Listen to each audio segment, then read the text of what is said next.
Okay, this is going to be a quick tutorial on how to use Adobe Audition. It is basically a program where you edit audio files and are able to combine them in many ways.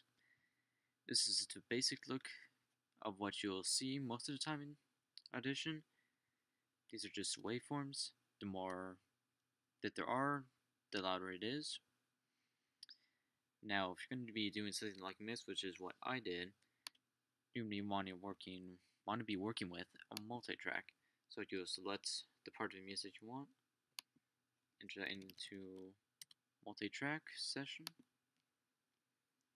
and it'll be put into track 1 or 2 or whatever selected. Track 1's first. Now, two things you'll want to know a lot about are the volume slider, which is measured in decibels. Slide that up and down to decrease the volume.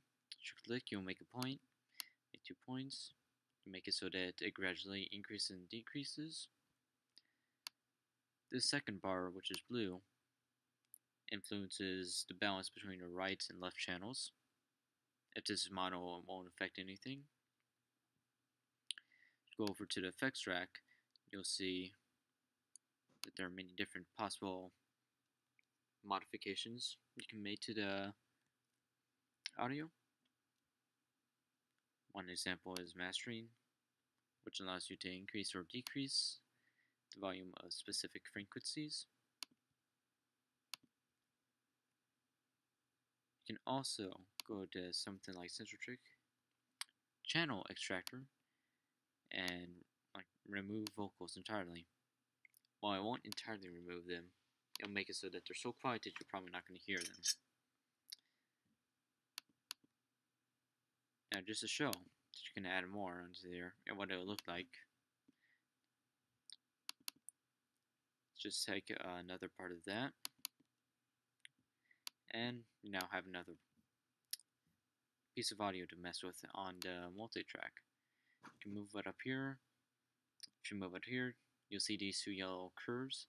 That's the fade in, which means that it's basically it controls how quickly this gets quieter and how fast this gets louder, since the two tracks are overlapping at the moment.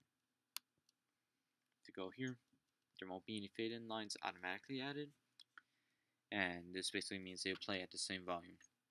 Now you might want to add your own beat. So if you go to GarageBand, if you set the tempo to the tempo of the song and then mess around with this little slider,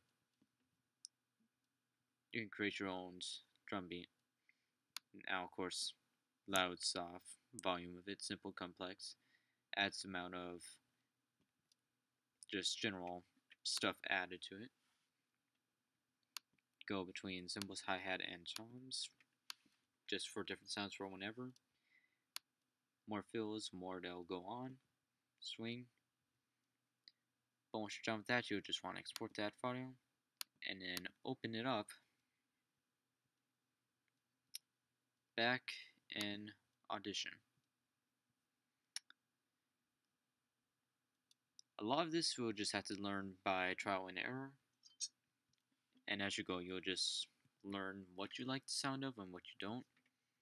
But that's basically all you need to know to work with Adobe Audition.